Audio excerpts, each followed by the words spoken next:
साथियों नमस्कार। मैं मनोज सहारण लैब सिस्टम की सिलेबस के अनुसार आज इस वीडियो में मैं इलेक्ट्रोस्टैटिक्स का सेकंड टॉपिक विद्युत क्षेत्र लेकर आया हूं। विद्युत क्षेत्र में अपने 3-4 टॉपिक है उसकी डिस्कस कर लेते हैं कि इस टॉपिक में कौन कौन से सब टॉपिक पढ़े अपने। पहले विद्युत क्षेत्र की परिभाषा पढ़ेंगे। उसके बाद विद्युत क्षेत्र की तीव्रता, कितना तीव्र विद्युत क्षेत्र है और कितना दुर्बल विद्युत क्षेत्र है उसकी चर्चा करेंगे। और बिंदु आवेश के कारण विद्युत क्षेत्र, जो दूसरे अनंत लंबाई का रेखीय तार है, अनंत क्षेत्रफल की कोई आवेशित पट्टिका है, उनके कारण विद्युत क्षेत्र हम गाउस के नियम के बात करेंगे। उसके बाद है विद्युत क्षेत्र रेखाओं के गुणधर्म। तो चलिए स्टार्ट करते हैं, इनको हम एक एक करके कवर करते हैं। पहला टॉपिक है अपना विद्युत क्षेत्र। तो चलिए विद्युत क्षेत्र है क्या। जैसा कि नाम से पता चल रहा है, क्षेत्र ये एक एरिया है, स्पेस है, जिसको हम आकाश कह सकते हैं कि एक बिंदु आवेश के चारों ओर का आकाश है। ये कोई बिंदु आवेश पड़ा है, इसके चारों ओर का ये जो आकाश है, स्पेस है, इसको यहाँ जो क्षेत्र है वो क्या कहलाएगा, विद्युत क्षेत्र कहलाएगा। अब विद्युत क्षेत्र की परिभाषा क्या है कि एक किसी आवेश के चारों ओर का वह, किसी आवेश के चारों ओर का वह क्षेत्र जहां पर रखा अन्य कोई आवेश, अन्य कोई आवेश आकर्षण बल या फिर प्रतिकर्षण बल महसूस करे, आकर्षण बल या फिर प्रतिकर्षण बल महसूस करे, क्या कहलाएगा वो, विद्युत क्षेत्र कहलाता है। विद्युत क्षेत्र कहलाता है। हमने यहाँ कोई आवेश रख दिया, आवेश Q है। अब यहाँ कोई हम दूसरा आवेश ला के रखें Q1, ये Q1 यदि Q के समान प्रकृति का है तो इस पर प्रतिकर्षण बल लगेगा, और विपरीत प्रकृति का है तो इस पर आकर्षण बल लगेगा। इस पर बल लग रहा है, इसका मतलब यहाँ पर क्या है, विद्युत क्षेत्र है। इस पर यहाँ भी बल लगेगा तो यहाँ भी क्या है, इस आवेश का विद्युत क्षेत्र है। वैसे हम जानते हैं कि इस आवेश को इस आवेश से हम अनंत दूरी पर रखें तब जाकर इनका आकर्षण बल या फिर प्रतिकर्षण बल खत्म होता है। अर्थात कोई भी आवेश है, अर्थात किसी आवेश के कारण, किसी आवेश के कारण अनंत दूरी तक, अनंत दूरी तक विद्युत क्षेत्र होता है। क्यों? क्योंकि अनंत दूरी तक कोई अन्य आवेश इस आवेश से आकर्षण या फिर प्रतिकर्षण बल महसूस करेगा। क्योंकि हम जानते हैं कि जो कूलाम बल है उसकी जो परास है वो अनंत होती है। जब अनंत दूरी तक ये आवेश दोनों आकर्षण या प्रतिकर्षण बल महसूस कर रहे हैं तो इस आवेश का जो क्षेत्र है वो अनंत दूरी तक है। यूं कह सकते हैं कि आर का मान अनंत है। तो अर्थात किसी आवेश के कारण अनंत दूरी तक विद्युत क्षेत्र उपस्थित होता है। अनंत दूरी तक विद्युत क्षेत्र उपस्थित होता है, ये कह सकते हैं। चलो नेक्स्ट देखते हैं। उसके बाद इसका जो नोटेशन है विद्युत क्षेत्र का, विद्युत क्षेत्र को हम ई से प्रदर्शित करते हैं। इससे ई विद्युत क्षेत्र ई से प्रदर्शित करते हैं। और जो ये विद्युत क्षेत्र है ये क्या है, ये सदिश राशि। कौन सी राशि है, सदिश राशि है। सदिश राशि है, इसका मतलब सदिश योग नियम पे पालना करती है, अध्यारोपण सिद्धांत की भी पालना करती है। कूलाम बल भी अध्यारोपण सिद्धांत की पालना करता है। अध्यारोपण नियम, जैसे हम तरंगों के अध्यारोपण का सिद्धांत पढ़ा, परिणामी तरंग का विस्थापन लिखा हमने, पहली तरंग कण के विस्थापन और दूसरी कण की सदिश विस्थापन, इनका सदिश योग लिखा हमने, ये अध्यारोपण सिद्धांत है। ये जो नियम है ये विद्युत क्षेत्र भी पालना करता है। उसके बाद हम देखते हैं इसकी दिशा, विद्युत क्षेत्र की दिशा क्या होती है। विद्युत क्षेत्र की दिशा,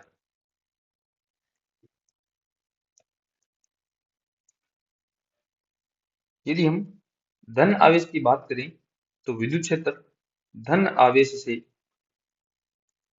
धन आवेश से दूर जाते हुए होता है। विद्युत क्षेत्र की दिशा है धन आवेश से दूर जाती है, ठीक है। और यदि हम ऋण आवेश की बात करें तो ऋण आवेश की तरफ आता होता है, ऋण आवेश की ओर आता हुआ। इसका अर्थ क्या हुआ, एक हमने धन आवेश ले लिया प्लस क्यू और एक हमने ऋण आवेश ले लिया माइनस क्यू। ये हमारे पास दो बिंदु आवेश है।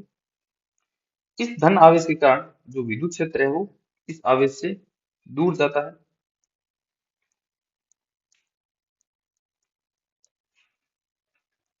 ठीक है।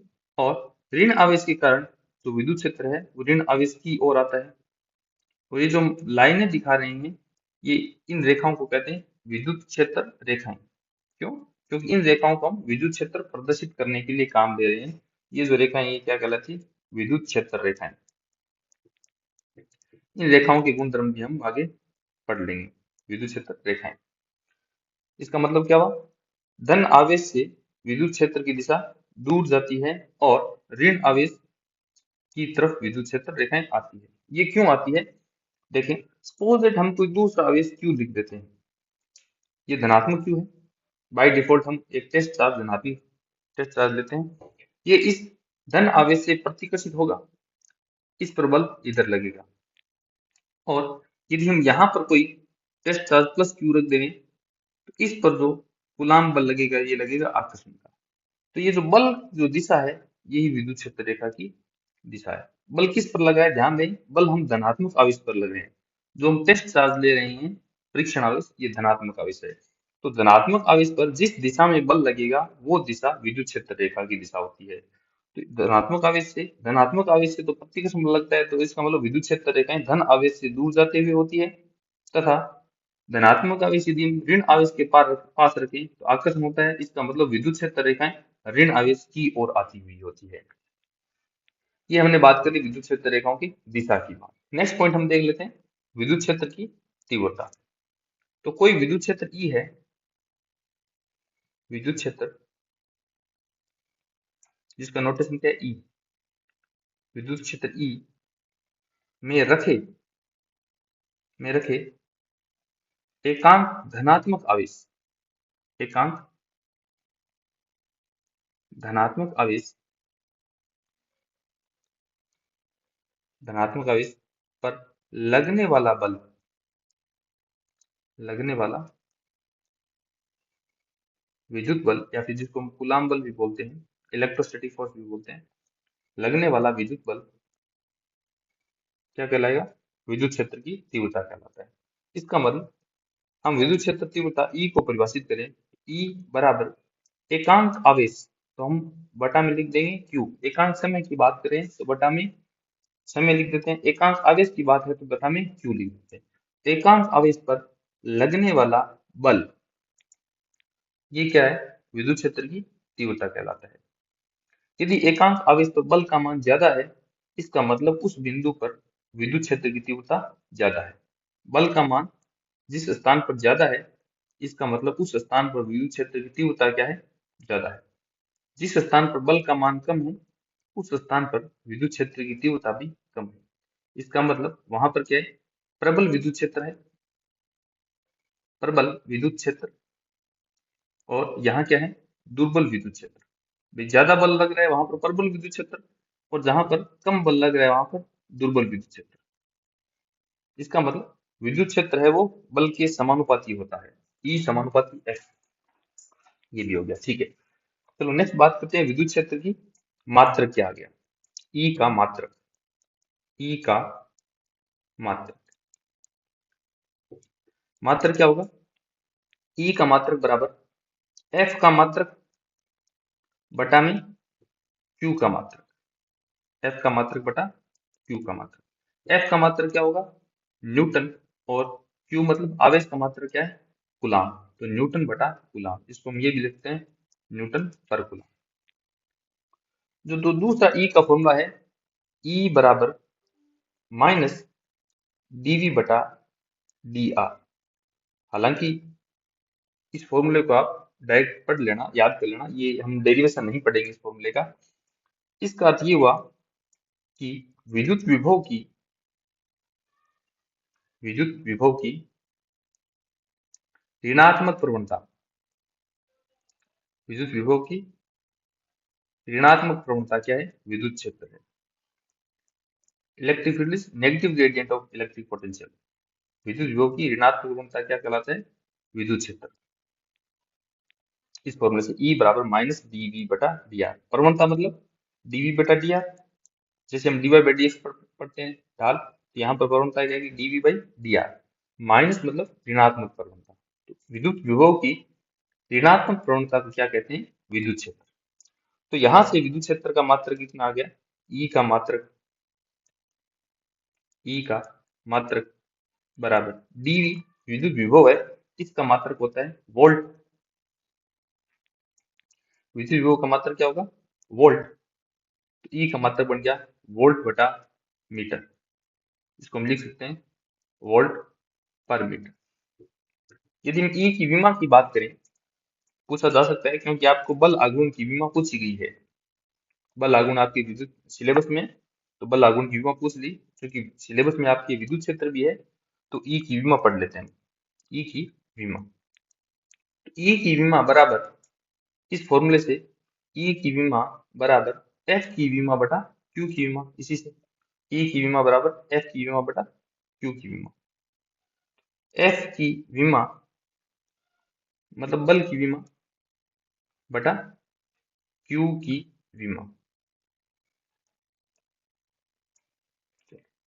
बल का सूत्र होता है अपने पास एफ बराबर एम ए, इसका जो विमा बनेगी वो बनेगी अपने पास m1 L1 T minus two, क्योंकि जो द्रव्यमान है उसकी विमा बनेगी m1, और त्वरण मीटर पर सेकंड स्क्वायर, तो L1 T माइनस टू।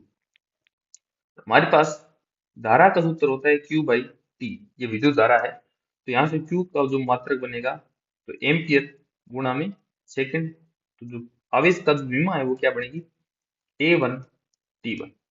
क्योंकि हमने Q को यहाँ पर विद्युत धारा में बदला है, इसका कारण यह है कि जो विद्युत आवेश है ये मूलभूत भौतिक राशि नहीं है, परंतु विद्युत धारा मूलभूत भौतिक राशि है, इसलिए हमने Q को यहाँ पर विद्युत धारा के पदों में बदला है। तो ई की विमा कितनी आएगी, एफ की विमा ये आ गई अपने पास m1 L1 T minus two बटा आवेश की विमा Q1, क्यू की विमा ये कितनी लिख देंगे हम, A1 और T1।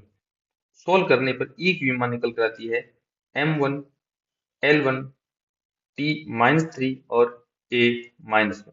ये आ गई अपने पास विद्युत क्षेत्र की विमा। एक ऋणावेश ले लिया माइनस क्यू, और एक धनावेश ले लिया प्लस क्यू। हमने विद्युत क्षेत्र की तीव्रता का फॉर्मूला पढ़ा था, E बराबर F बटा क्यू, एकांक आवेश पर लगने वाला बल न्यूटन पर कूलाम। तो यहां से हम इस आवेश पर लगने वाले बल की चर्चा करें, तो आवेश पर लगने वाला बल F बराबर क्यू ई। इसका अर्थ ये हुआ, यदि आवेश Q को विद्युत क्षेत्र E में रख दें तो बल F लगेगा। तो हमने यहाँ पर आवेश Q को E तीव्रता वाले विद्युत क्षेत्र में रख दिया है, तो यहाँ पर बल कितना लगेगा उसकी चर्चा करते हैं। एक हमने धन आवेश लिया है और एक हमने ऋण आवेश लिया है। धन आवेश की बात करें तो हमारे पास यहाँ पर Q पॉजिटिव है, तो F बराबर प्लस Q और E। इसका मतलब ये हुआ कि लगने वाला बल तथा विद्युत क्षेत्र दोनों एक ही दिशा में है, अर्थात प्लस Q पर जो बल लगेगा वो विद्युत क्षेत्र की दिशा में लगेगा, इस दिशा में, और इस बल का जो परिमाण है वो कितना होगा, QE। हम यहाँ पर दिशा नहीं कंसीडर करें, केवल परिमाण लिए F बराबर QE। इसका मतलब ये हुआ कि धन आवेश पर विद्युत बल किस दिशा में लगता है, विद्युत क्षेत्र की दिशा में। अब बात करते हैं हम ऋण आवेश की। यदि ऋण आवेश की बात करें तो F वेक्टर बराबर Q को हम माइनस क्यू से रिप्लेस करेंगे तो माइनस QE। इसका अर्थ ये हुआ कि विद्युत आवेश पर लगने वाला बल तथा विद्युत क्षेत्र की तीव्रता दोनों क्या है, एंटी पैरेलल। एफ की दिशा और ई की दिशा दोनों क्या है, विपरीत है। क्योंकि ई की दिशा तो हमने ये कंसीडर किया है, तो इस आवेश पर लगने वाले बल की दिशा होगी ये, और इसका परिमाण भी कितना है, क्यू ई। हमने यहां से ये सीखा कि धन आवेश पर विद्युत बल। नेक्स्ट पॉइंट है अपने पास, विद्युत क्षेत्र में रखे आवेश पर बल। तो हम सिंबॉलिक डायग्राम बनाते हैं विद्युत क्षेत्र का। तो विद्युत क्षेत्र को दर्शाने के हमने एक समान विद्युत क्षेत्र लिया है, जिनको हम विद्युत क्षेत्र रेखाएं से डिनोट कर दिया। तो हमने यहाँ पर एक कि धन आवेश पर विद्युत बल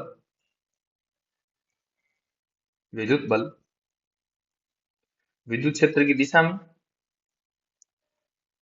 धन आवेश पर विद्युत क्षेत्र की दिशा में तथा ऋण आवेश की बात करें, ऋण आवेश पर विद्युत क्षेत्र की विपरीत दिशा में। ऋण आवेश पर विद्युत बल विद्युत क्षेत्र की विपरीत दिशा में लगता है, विद्युत क्षेत्र की विपरीत दिशा में।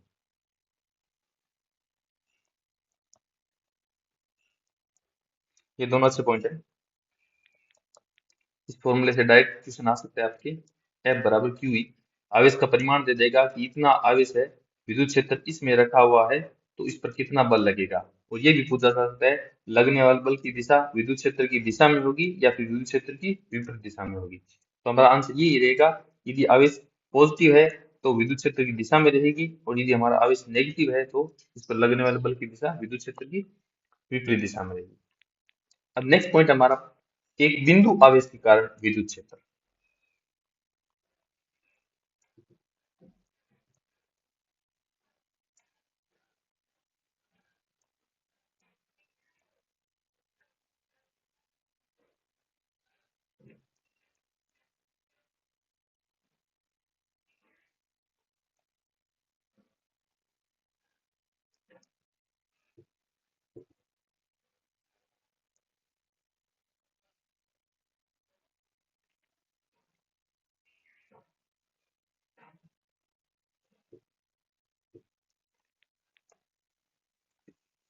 एक बिंदु आवेश के कारण विद्युत क्षेत्र। तो हमने हमारे पास एक प्लस क्यू बिंदु आवेश ले लिया। इस बिंदु आवेश से हमें ये देखना है कि आर दूरी पर कोई हम एक परीक्षण आवेश क्यू रख दें तो इस पर कितना बल लगेगा। इस आवेश पर जितना बल लगेगा तो उसको हम क्या लिखेंगे, एफ पर यूनिट चार्ज। एकांक आवेश पर जो बल लगेगा उसको हम क्या नाम दे देंगे, विद्युत क्षेत्र की तीव्रता। तो हम देख लेते हैं कि इस आवेश पर कितना बल लगेगा। क्योंकि हमने ये परीक्षण आवेश लिया है, तो बाय डिफॉल्ट ये परीक्षण आवेश क्या लेंगे, इसका आवेश धनात्मक। इसके साथ इस पर ये जो प्लस क्यू आवेश बल लगेगा, तो ये प्रतिकर्षण बल लगेगा, बल की दिशा होगी ये, ठीक है। क्योंकि धन आवेश पर इधर बल लग रहा है, इसका मतलब इस बिंदु पर विद्युत क्षेत्र की दिशा भी क्या है, यही है। हम जानते हैं कि धन आवेश पर विद्युत क्षेत्र तथा लगने वाला बल दोनों एक ही दिशा में होते हैं। और यदि इस बल का परिमाण लिखें तो बल बराबर के क्यू वन, हमारे पास कैपिटल क्यू है, और क्यू टू स्मॉल क्यू है। के क्यू वन क्यू टू बटा 20 की दूरी का स्क्वायर। ये कूलाम के नियम से हमने आवेश क्यू पर लगने वाला बल निकाल लिया। तो यहाँ से एकांक आवेश पर लगने वाला बल एफ बटा क्यू का मान कितना आएगा, ये क्यू इसके भाग में लिख देंगे यहाँ पर। एफ बटा क्यू बराबर के क्यू बटा आर का स्क्वायर। एफ बटा क्यू एकांक आवेश पर लगने वाला बल, ये विद्युत क्षेत्र की तीव्रता है, तो ई बराबर के क्यू बटा आर स्क्वायर। ये इंपॉर्टेंट पॉइंट है, ई बराबर के क्यू बाई आर स्क्वायर। इसका अर्थ है कि क्यू आवेश के कारण, क्यू आवेश के कारण आर दूरी पर, ये क्यू आवेश से आर दूरी है, क्यू आवेश के कारण आर दूरी पर विद्युत क्षेत्र का सूत्र है ये। क्यू आवेश के कारण आर दूरी पर विद्युत क्षेत्र का सूत्र, ठीक है। इस फॉर्मूले से हमें पता चल रहा है कि E है E समानुपाती 1/r²। हमने कूलाम बल का फॉर्मूला पढ़ा था, वो भी आया था F समानुपाती 1/r²। तो हमने जो ग्राफ बनाया था वो इस प्रकार से था कि F और R में यदि ग्राफ बनाए तो वो इस प्रकार से ग्राफ है। अनंत पर जाकर उनमें बल शून्य हो रहा है, इसलिए हमने इसको बल को अनंत राशि बल कहा था। यहाँ पर E समानुपाती भी 1/r² है। यदि हम F के स्थान पर E रख दें तो भी ग्राफ ऐसा ही बनेगा 1/r² का। यहाँ हमारे पास E समानुपाती 1/r²। ठीक है, तो ये हमारे पास बिंदु आवेश के कारण विद्युत क्षेत्र का सूत्र है। नेक्स्ट पॉइंट है अपने पास उदासीन बिंदु। उदासीन बिंदु हम उस बिंदु को कहेंगे जहां पर रखे किसी आवेश पर नेट फोर्स लगे 0, या यूं कहें कि ऐसा बिंदु जहां पर नेट इलेक्ट्रिक फील्ड कितना हो, परिणामी विद्युत क्षेत्र 0 हो, तो उस बिंदु को हम कहेंगे उदासीन बिंदु। फॉर एग्जाम्पल, हमने दो धन आवेश ले लिए +q और +q। इनके बीच में दूरी है 2r या फिर 2x। 2x दूरी पर हमने दो धन आवेश ले लिए। यदि हम कोई q आवेश यहाँ पर रखें, एक बार धन आवेश ले लेते हैं इसको, और ये जो दूरी है वो है x, इसका मतलब ठीक मध्य में रखा है। तो ये जो +q आवेश है इस स्मॉल q को प्रतिकर्षित करेगा, और ये प्रतिकर्षण बल मान लेते हैं F1। तो F1 कितना लिखेंगे हम कूलाम नियम से? F1 बराबर K Q1 Q2 बटा बीच की दूरी का स्क्वायर। इसी प्रकार ये जो +q आवेश है इस स्मॉल q को इधर प्रतिकर्षित करेगा, मान लेते हैं ये बल है F2, और F2 को हम लिखेंगे F2 बराबर K Q बटा x²। तो F1 और F2 बराबर बल आ रहे हैं। तो हम यदि परिणामी बल की बात करें तो परिणामी बल कितना लगेगा इस पर? 0। क्यों? क्योंकि ये दोनों बल बराबर तथा विपरीत दिशा में है, तो नेट फोर्स आ गया 0। तो ये बिंदु है, ये बिंदु कहलाता है अपने पास। इस बिंदु को नाम देते हैं बिंदु P। इस स्थिति में बिंदु P को हम क्या कहेंगे? बिंदु P कौन सा बिंदु है? उदासीन बिंदु है। बिंदु P उदासीन बिंदु है।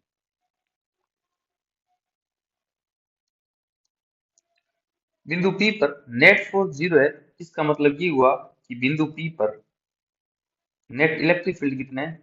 0 है। ये कैसे हुआ? चलो ये समझ लेते हैं हम। हमने दो +q आवेश लिए, ठीक बीच में एक बिंदु P ले लेते हैं। इस बिंदु P पर इस आवेश के कारण जो विद्युत क्षेत्र है वो प्लस आवेश से दूर जाते हुए होगी, और इसका नाम दे दिया हमने E1। और बिंदु आवेश के कारण विद्युत क्षेत्र होता है KQ/r²। तो E1 को हम लिखेंगे E1 बराबर KQ/r², और बीच की दूरी हमारे पास x, तो बीच की दूरी का स्क्वायर। इसी प्रकार ये भी धन आवेश है। इस धन आवेश के कारण इस बिंदु पर विद्युत क्षेत्र इससे दूर जाता हुएगा, मान लेते हैं ये है E2। और E2 का जो परिमाण लिखें तो ये लिखेंगे हम KQ बटा बीच की दूरी का स्क्वायर। इनके बीच की दूरी भी कितनी है? x। बीच की दूरी मतलब प्रेक्षण बिंदु P और आवेश के बीच की दूरी। जिस बिंदु पर विद्युत क्षेत्र निकाल रहे हैं उस बिंदु की आवेश से दूरी, ये भी कितनी है? x। तो हम यदि इस बिंदु पर ई नेट निकालना चाहें तो ई नेट कितना आ जाएगा? E1 माइनस E2, क्योंकि विपरीत दिशा में, और ये आ जाएगा अपने पास 0। इस स्थिति में बिंदु P क्या कह रहा है अपने पास? उदासीन बिंदु। तो उदासीन बिंदु हम उस बिंदु को कहेंगे जिस बिंदु पर परिणामी विद्युत क्षेत्र तथा परिणामी बल दोनों ही शून्य हो। परिणामी विद्युत क्षेत्र शून्य है, इसका मतलब परिणामी बल शून्य होगा। कैसे? हम जानते हैं F बराबर QE। किसी बिंदु पर विद्युत क्षेत्र 0 है तो उस बिंदु पर कोई आवेश q रख देंगे तो वहां पर बल भी कितना होगा? 0। तो उदासीन बिंदु पर रखे किसी आवेश पर बल शून्य होता है। क्यों? क्योंकि उस बिंदु पर विद्युत क्षेत्र शून्य होता है। तो हम एक अन्य उदाहरण लेते हैं जिसमें उदासीन बिंदु की आप कल्पना करें कहाँ हो सकता है उदासीन बिंदु। -q और ये है +q। दोनों आवेश परिमाण में तो बराबर है लेकिन प्रकृति उनकी विपरीत है। हम तीन बिंदु ले लेते हैं। एक है हमारे पास बिंदु R, एक है बिंदु S और एक है बिंदु T। इन तीनों बिंदुओं पर उदासीन बिंदु कौन सा है हम ये चेक कर रहे हैं, उदासीन बिंदु है भी या नहीं। तो हम R बिंदु पर चेक करते हैं कि उदासीन बिंदु है या नहीं है उदासीन। तो R बिंदु पर माइनस आवेश के कारण विद्युत क्षेत्र माइनस आवेश की तरफ होगा, ठीक है, और प्लस आवेश के कारण विद्युत क्षेत्र प्लस आवेश से दूर जाता होगा।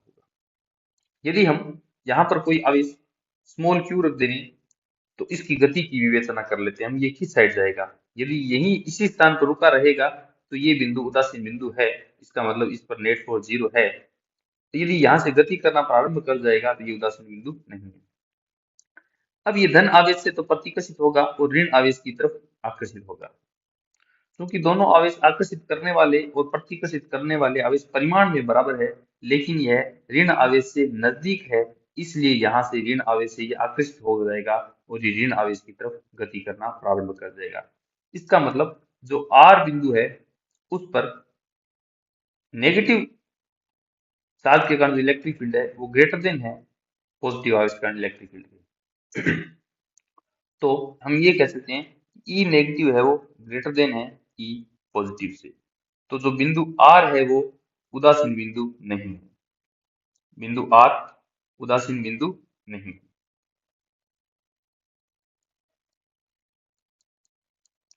अब बिंदु S की बात कर लेते हैं। बिंदु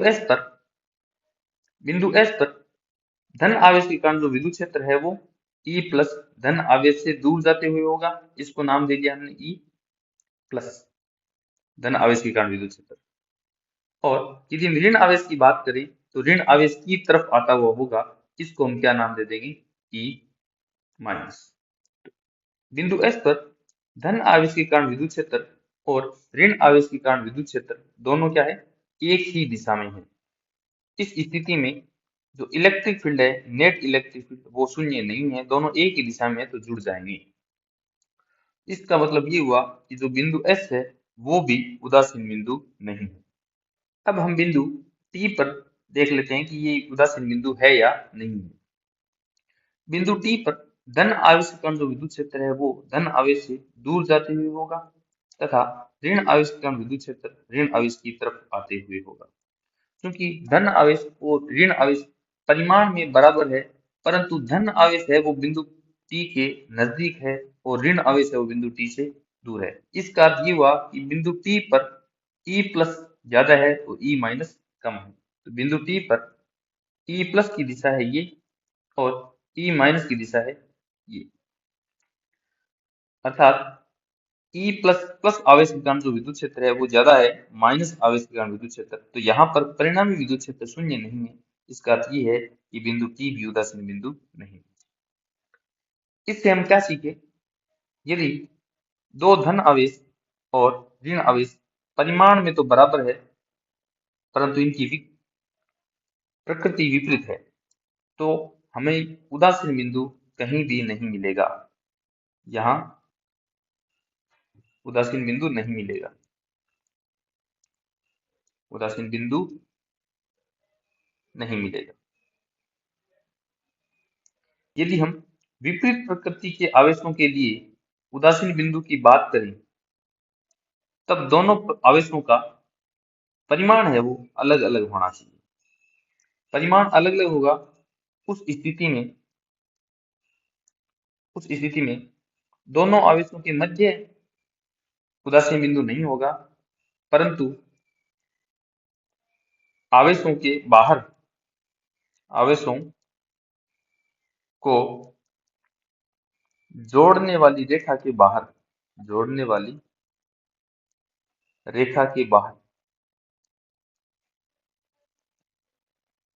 उदासीन बिंदु संभव है, उदासीन बिंदु संभव है। यदि दोनों ये परिमाण में बराबर है तो उदासीन बिंदु नहीं होगा। जैसे हमने ये चेक कर दिया था कि बिंदु R भी उदासीन बिंदु नहीं है, बिंदु S भी उदासीन बिंदु नहीं है और बिंदु T भी उदासीन बिंदु नहीं है। विपरीत प्रकृति के आवेशों में उदासीन बिंदु के लिए आवश्यक स्थिति ये है कि दोनों आवेश परिमाण में अलग अलग होने चाहिए। यदि एक Q1 है तो दूसरा Q2 हो।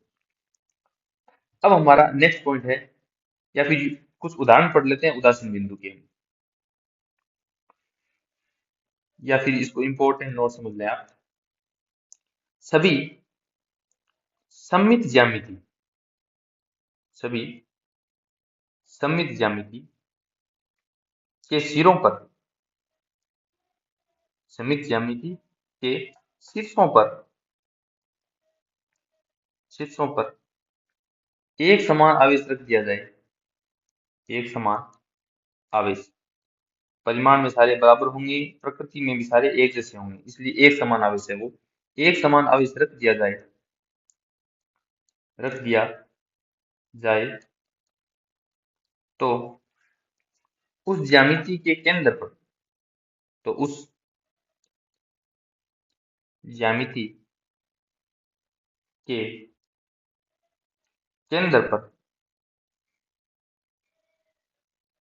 केंद्र पर परिणामी विद्युत क्षेत्र ई नेट तथा परिणामी बल एफ नेट शून्य होते हैं।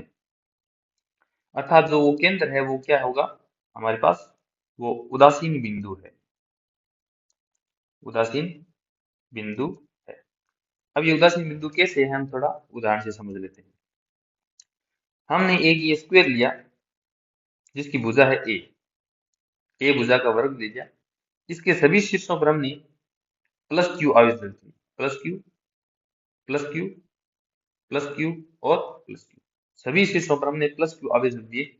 अब हम इसके केंद्र पर विद्युत क्षेत्र की कैलकुलेट करें तो इस प्लस क्यू आवेश के कारण जो विद्युत क्षेत्र है वो E1, इस प्लस क्यू के कारण E1 धन आवेश से दूर जाते हुए, इस प्लस क्यू के कारण E2 इस धन आवेश से दूर जाते हुए। क्योंकि ये दोनों आवेश परिमाण में बराबर है तथा इस बिंदु P से समान दूरी पर है, इसलिए E1 और E2 क्या होंगे, बराबर। E1 और E2 दोनों बराबर है, परंतु दोनों की दिशा विपरीत है, ये दोनों कैंसिल आउट हो जाएंगे। इसी प्रकार इस धन आवेश के कारण विद्युत क्षेत्र इस दिशा में होगा, इसको हम मान लेते हैं E3, और इस धन आवेश के कारण विद्युत क्षेत्र होगा इस दिशा में, इसको मान लेते हैं हम E4। E4 और E3 ये दोनों भी क्या होंगे, परिमाण में बराबर होंगे, परंतु इनकी दिशा विपरीत है। इन दोनों के कारण जो इलेक्ट्रिक फील्ड है वो E नेट 0 आ गया, इन दोनों के कारण भी E नेट 0 आ गया, तो जो टोटल E नेट है वो कितना आ गया, 0। तो इसलिए ये जो बिंदु P है केंद्र, ये उदासीन बिंदु है। इसी प्रकार हम एक समबाहु त्रिभुज ले लेते हैं, इसके कोनों पर प्लस क्यू आवेश रख देते हैं। प्लस क्यू की जरूरी नहीं है, ये तीनों आवेश समान होने चाहिए। तो इसके केंद्र बिंदु O पर electric field at point O कितना होगा, 0। ये बिंदु O उदासीन बिंदु कहलाएगा। क्या कहलाएगा, उदासीन बिंदु। हमें एक षटभुज दे दिया जिसकी भुजा A है, तो इसकी बिंदु केंद्र बिंदु पर भी विद्युत क्षेत्र शून्य है, ये बिंदु भी क्या कहलाएगा, उदासीन बिंदु, बशर्ते सभी शीर्षों पर आवेश बराबर हो, सभी शीर्षों पर आवेश बराबर हो, तब केंद्र बिंदु उदासीन बिंदु कहलाता है। तो नेक्स्ट हम एक एग्जांपल सोल्व कर लेते हैं। एग्जांपल ये है, कोई ए भुजा का वर्ग है, वर्ग की भुजा है ए, इसके प्रत्येक शीर्ष पर प्लस क्यू आवेश रख दिया, प्लस क्यू आवेश। यहाँ पर इस शीर्ष पर कोई आवेश नहीं रखा है। ये कहा गया कि इसका जो केंद्र है O, बिंदु O पर, बिंदु O पर विद्युत क्षेत्र, विद्युत क्षेत्र की गणना करो। प्रश्न ये हमारा, ये एक वर्ग है जिसकी भुजा A है, इसके तीन शीर्ष पर हमने प्लस क्यू आवेश रख दिए और चौथे शीर्ष पर आवेश नहीं रखा है, तो आप बिंदु Q पर विद्युत क्षेत्र की तीव्रता ज्ञात करो, गणना करो। प्रश्न ये है। तो हमें पता है कि यदि ये वर्ग जिसकी चारों शीर्षों पर यदि प्लस क्यू आवेश होते तो इस बिंदु O पर विद्युत क्षेत्र की तीव्रता शून्य होती। क्योंकि यहाँ पर आवेश शून्य है, तब हम ये मान लेते हैं कि एक प्लस क्यू आवेश है और दूसरा माइनस क्यू आवेश है। शून्य आवेश को हमने प्लस क्यू और माइनस क्यू के योग के रूप में लिखा है। तो प्लस क्यू आवेश यहाँ हो गया, प्लस क्यू आवेश यहाँ हो गया, प्लस क्यू यहाँ और प्लस क्यू यहाँ। इन चारों आवेश के कारण बिंदु O पर विद्युत क्षेत्र शून्य हो गया। अभी हमने इस माइनस क्यू आवेश को कंसीडर नहीं किया है। चलो अभी माइनस क्यू आवेश के कारण जो विद्युत क्षेत्र होगा बिंदु O पर, वो अभी अपना आंसर होगा। क्यों? क्योंकि सारे जो प्लस क्यू आवेश थे उनके कारण विद्युत क्षेत्र शून्य हो गया। अब ये माइनस क्यू आवेश है, इसका विद्युत क्षेत्र हमने अभी तक कंसीडर नहीं किया, क्योंकि भुजा है ए, इसका कर्ण कितना हो गया, भुजा √2, ए √2। तो ये दूरी कितनी होगी बिंदु O की और आवेश Q की, a √2/2, तो ये आ गया a/√2। ठीक है। और बिंदु O पर विद्युत क्षेत्र क्या लिखेंगे हम, k Q बटा बीच की दूरी का स्क्वायर, बीच की दूरी बिंदु O और Q के बीच की दूरी, a/√2 का स्क्वायर। तो यहाँ से विद्युत क्षेत्र सोल्व करने पर कितना आया, E बराबर 2kq/a², ये हमारा आंसर है। और इसकी दिशा क्या रहेगी, माइनस क्यू आवेश की तरफ, इस दिशा में, इस दिशा में। तो ये हमारा आंसर है। जिस बिंदु पर कोई आवेश ना जीरो था उसको हमने प्लस म्यू और माइनस क्यू के योग के रूप में लिख दिया। प्लस क्यू आवेश ने अन्य 3 आवेशों से मिलकर सममिति बना ली, वो जीरो हो गया। अब केवल माइनस क्यू आवेश के कारण हमने विद्युत क्षेत्र निकाल लिया और वो हमारा क्या है, आंसर है। अभी नेक्स्ट टॉपिक है हमारा विद्युत क्षेत्र रेखाओं के गुणधर्म। अच्छा टॉपिक है ये, डायरेक्ट प्रश्न आ जाता है कई बार, विद्युत क्षेत्र रेखाओं के गुणधर्म। कोई न्यूमेरिकल आता है लेकिन वो इन रेखाओं के गुणधर्म पे बेस्ड होता है, हमें डायरेक्ट याद है ये गुणधर्म, तो हम बिना सोल्व किए इस न्यूमेरिकल को जवाब कर सकते हैं। विद्युत क्षेत्र रेखाओं के गुणधर्म।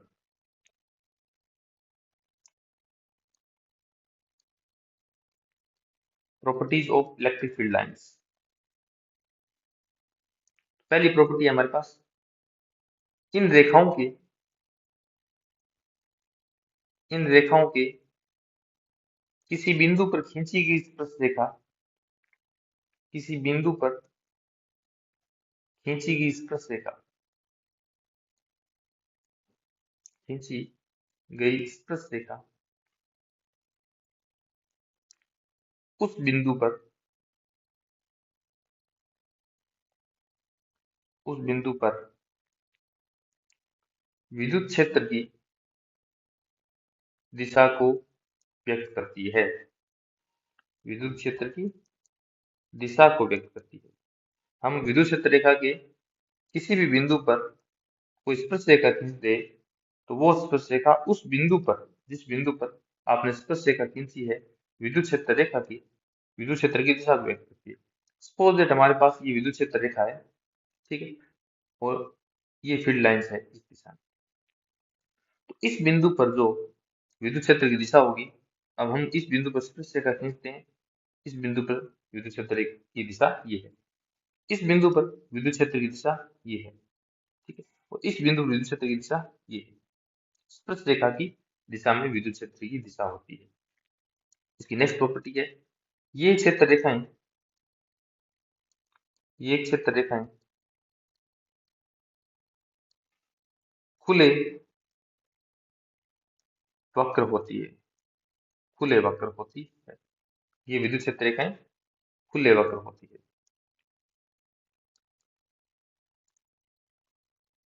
चुंबकीय क्षेत्र रेखाएं बंद वक्र होती है। तीसरा, ये क्षेत्र रेखाएं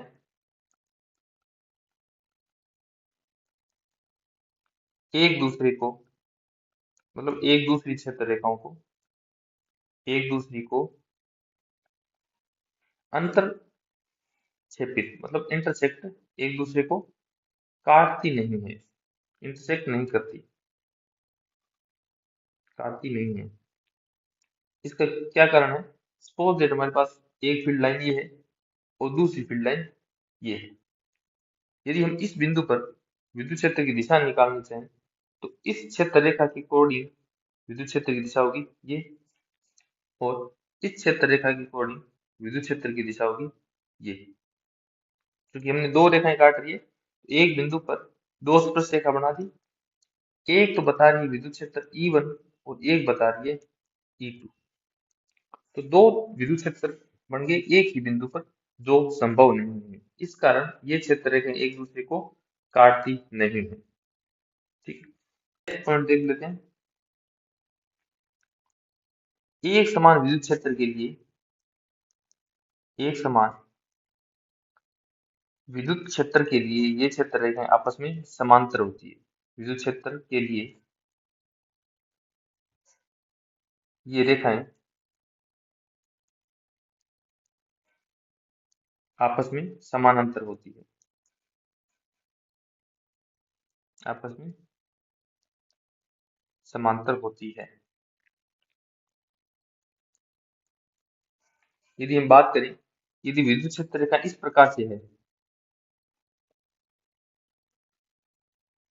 तो ये क्षेत्र रेखाएं आपस में समांतर है। ये दर्शा रही है एक समान विद्युत क्षेत्र, एक समान विद्युत क्षेत्र। और यदि ये क्षेत्र रेखाएं समांतर नहीं है, सपोज दैट हमने किसी बिंदु धन आवेश के लिए क्षेत्र रेखाएं बना रहे हैं, जिसके लिए धन आवेश से दूर जाते हुए की क्षेत्र रेखाएं,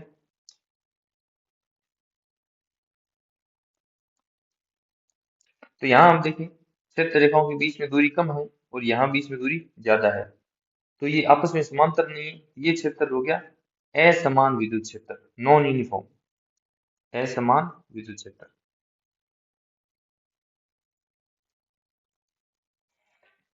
नेक्स्ट पॉइंट,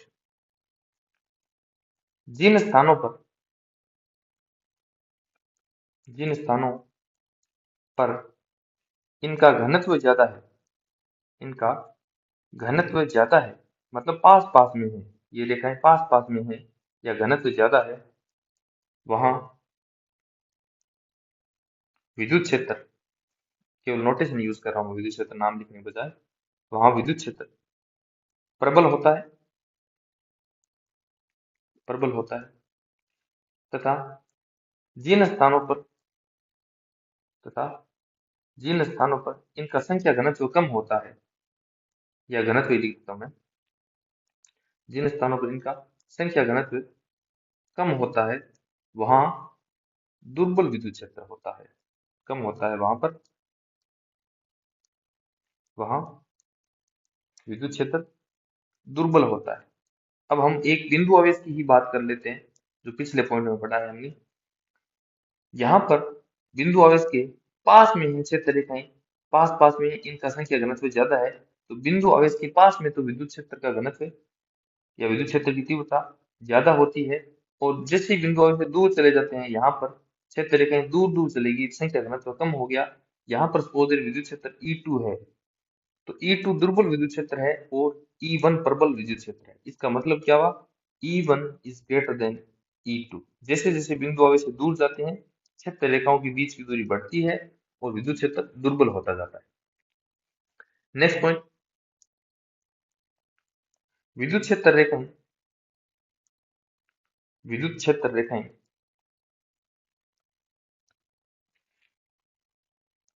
चालक में प्रवेश नहीं करती। चालक या फिर कोई धातु ले लें, चालक या फिर धातु में प्रवेश नहीं करती, धातु में प्रवेश नहीं करती। जब चालक में विद्युत क्षेत्र रेखाएं प्रवेश ही नहीं करती, इसका मतलब सपोज दैट हमने ये गोलीय चालक ले लिया, इसके अंदर विद्युत क्षेत्र रेखाएं प्रवेश नहीं करती, इसका मतलब विद्युत क्षेत्र चालक के अंदर कितना होता है, शून्य होता है। ठीक है, नेक्स्ट पॉइंट, ये क्षेत्र रेखाएं ये क्षेत्र रेखाएं चालक की सतह पर ये क्षेत्र रेखाएं चालक की सतह पर चालक की सतह के लंबवत होती है, चालक की सतह के लंबवत होती है। अर्थात यदि इस प्रकार से क्षेत्र रेखाएं हैं,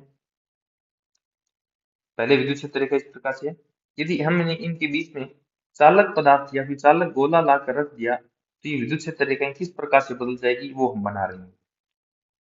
पहली विद्युत क्षेत्र रेखा, ये चालक की सतह के लंबवत है, यहाँ भी लंबवत है। दूसरी विद्युत क्षेत्र रेखा इस प्रकार से यहाँ लंबवत बनती है,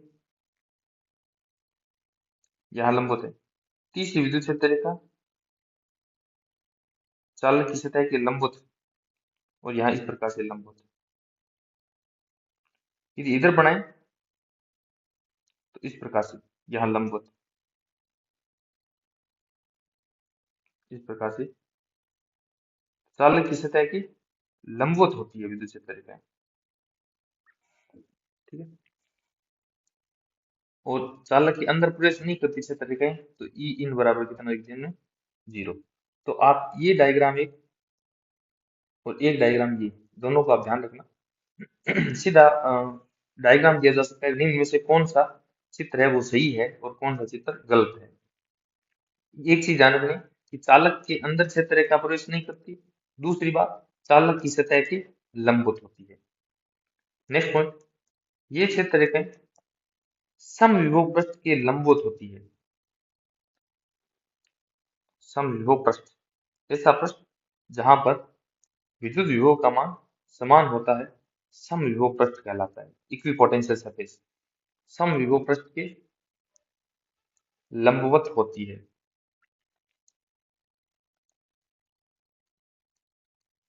इसका अर्थ ये हुआ, चालक की सतह के भी लंबवत है, समविभव पृष्ठ के भी लंबवत है। अर्थात जो चालक की सतह है, अर्थात चालक की सतह एक समविभव पृष्ठ होती है। अतः चालक की सतह एक समविभव पृष्ठ, इक्विपोटेंशियल सरफेस, समविभव पृष्ठ होती है। अभी तुमने ये विद्युत क्षेत्र रेखा में गुणधर्म पढ़ लिए, हाँ एक रह गया, ये क्षेत्र रेखाएं, ये क्षेत्र रेखाएं धन आवेश से प्रारंभ होकर, धन आवेश से प्रारंभ होकर ऋण आवेश या फिर अनंत पर खत्म होती है या फिर संपन्न होती है, संपन्न होती है, ठीक है। ये हमारे पास धन आवेश है और ये ऋण आवेश है। कुछ क्षेत्र रेखाएं धन आवेश से प्रारंभ होती है, ऋण आवेश पर खत्म होती है, और कुछ क्षेत्र रेखाएं धन आवेश से प्रारंभ होकर अनंत पर खत्म। ऐसा ही ऋण आवेश के लिए कह सकते हैं कि ऋण आवेश पर विद्युत क्षेत्र रेखाएं खत्म होती है और जो धन आवेश से आती है या फिर अनंत से आती है। तो हमने ये विद्युत क्षेत्र रेखा में गुणधर्म पढ़ ली। अभी हमने विद्युत क्षेत्र टॉपिक कंप्लीट कर दिया है। इस पर जो आपके PYQ पूछे गए हैं लेब असिस्टेंट में, वो स्टार्ट करते हैं। पहला एग्जांपल है जो आपके लेब असिस्टेंट 2018 में पूछा गया, लेब 2018 में पूछा गया। प्रश्न ये है कि एक आवेशित तेल बूंद, एक आवेशित तेल बूंद, आवेशित तेल बूंद 3 × 10⁴ वोल्ट प्रति मीटर, ये विद्युत क्षेत्र का मात्रक है वोल्ट प्रति मीटर। हम पहले पढ़ चुके हैं, यहाँ पर न्यूटन पर कूलाम भी आ सकता था। इस तीव्रता के समान विद्युत क्षेत्र, मतलब यूनिफॉर्म इलेक्ट्रिक फील्ड, समान विद्युत क्षेत्र में लटकी हुई है, समान क्षेत्र में लटकी हुई है, समान विद्युत क्षेत्र में लटकी हुई है। वह न तो नीचे गिरती है, न तो नीचे गिरती है तथा ना ही ऊपर उठती है, ना ही ऊपर उठती है। तो प्रश्न ये है कि तेल बूंद का आवेश कितना है, तेल बूंद का आवेश कितना है। और हिंट दिया है जो बूंद का द्रव्यमान है वो कितना है, द्रव्यमान बूंद का द्रव्यमान दे रखा है 9.9 गुणा 10 की पावर -15 किलोग्राम। इसके साथ साथ जो गुरुत्व त्वरण जी है उसका मान अपने को लेना है लगभग 10 मीटर पर सेकंड स्क्वायर। 9.8 नहीं लेकर 10 मीटर लेना है। तो इसको सॉल्यूशन देख लेते हैं। हम मिलीकन तेल बूंद प्रयोग के अनुसार इस तेल बूंद का जो आवेश है वो ऋणात्मक मान लेते हैं। जो तेल बूंद है इसका आवेश क्या है, ऋणात्मक -Q। और Q का मान अपने को क्या दे दिया, निकालना है Q का मान। ठीक है, जब ये विद्युत क्षेत्र में लटकी हुई है इसका मतलब इसका जो भार है mg वो तो नीचे की ओर लगेगा, और विद्युत क्षेत्र में लटकी हुई है तो हम ये मान लेते हैं ऊपर की ओर लग रहा है विद्युत बल F बराबर QE। और F बराबर QE मानने का ऊपर की कारण ये है क्योंकि जब ना ही ऊपर जा रही और ना ही नीचे जा रही, क्योंकि भार बल तो सदैव नीचे लगता है तो विद्युत बल ऊपर लगेगा इसके संतुलन के लिए। ठीक है, इसका मतलब विद्युत क्षेत्र की जो दिशा है वो इस दिशा में है, ऊपर से नीचे की ओर। तभी इस ऋण आवेश पर इसकी विपरीत दिशा में लगेगा बल ऊपर की ओर। ठीक है, इस दिशा में ये है, इसका मतलब ये प्लेट है वो क्या है, धनात्मक, और ये प्लेट क्या है, ऋणात्मक। इस आकाश में ये लटकी हुई है। तो इसके संतुलन के लिए आवश्यक हमारे पास क्या है, इसका जो भार बल नीचे की ओर लग रहा है और विद्युत बल ऊपर की ओर लग रहा है वो दोनों बराबर होने चाहिए। भार बल और विद्युत बल दोनों क्या होने चाहिए, बराबर होने चाहिए। हमें क्या निकालना है इसका, बूंद का आवेश Q बराबर mg बटा E। अब हम इनके मान रख देते हैं। Q आता है Q बराबर m, इसका द्रव्यमान कितना है 9.9 गुणा 10 की पावर -15 किलोग्राम, गुणा जी का मान हमें 10 लेना है, बटा विद्युत क्षेत्र की तीव्रता ई का मान है अपने पास 3 गुणा 10 की पावर 4 वोल्ट पर मीटर। तो 3 गुणा 10 की पावर 4, इसको सोल्व करने पर 3 से ये कैंसिल होगा, 3.3 गुणा 10 की पावर -14 ये आंसर आता है 3.3 गुणा 10 की पावर-18 कूलम। ये बूंद का आवेश है। नेक्स्ट टॉपिक अपना विद्युत फ्लक्स, इलेक्ट्रिक फ्लक्स। विद्युत फ्लक्स क्या है, सपोज दैट ये विद्युत क्षेत्र रेखा है, ये विद्युत क्षेत्र रेखा है। इन विद्युत क्षेत्र रेखाओं के लंबवत हमने एक एकांक क्षेत्रफल रख दिया, लंबवत हमने एक एकांक क्षेत्रफल रख दिया। इस एकांक क्षेत्रफल से पास होने वाली क्षेत्र रेखाओं की संख्या है वो विद्युत फ्लक्स कहलाती है। विद्युत क्षेत्र रेखाओं के विद्युत क्षेत्र रेखाओं के लंबवत रखे एकांक क्षेत्रफल से एकांक क्षेत्रफल से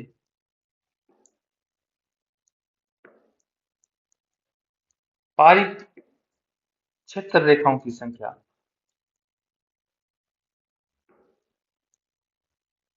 पारित क्षेत्र रेखाओं की संख्या विद्युत फ्लक्स को रिप्रेजेंट करती है, विद्युत फ्लक्स को प्रदर्शित करती है।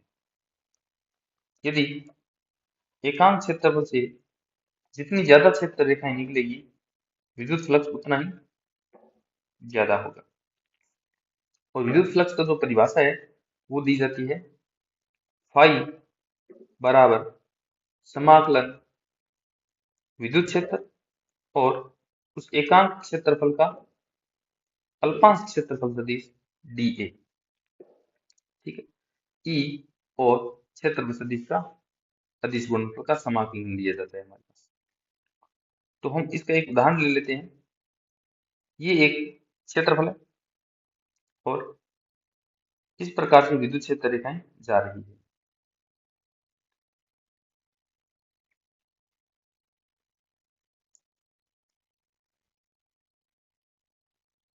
ये हमारे पास विद्युत क्षेत्र रेखा, और विद्युत क्षेत्र की दिशा है वो ये है, और जो अल्पनांश क्षेत्रफल की दिशा है डी ए की दिशा, वो हम एक इस क्षेत्रफल पर एक अल्पनांश क्षेत्रफल लेते हैं, और इसकी जो दिशा है वो इस तल के लंबवत ली जाती है डी ए।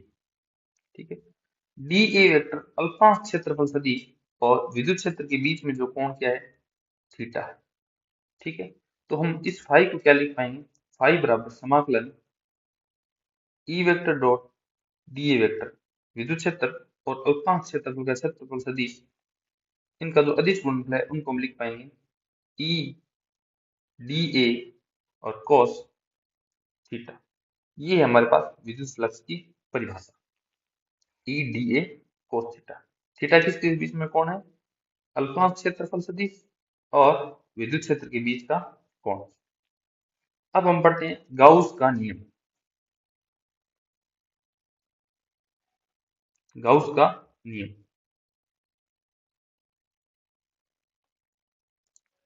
यह नियम यह नियम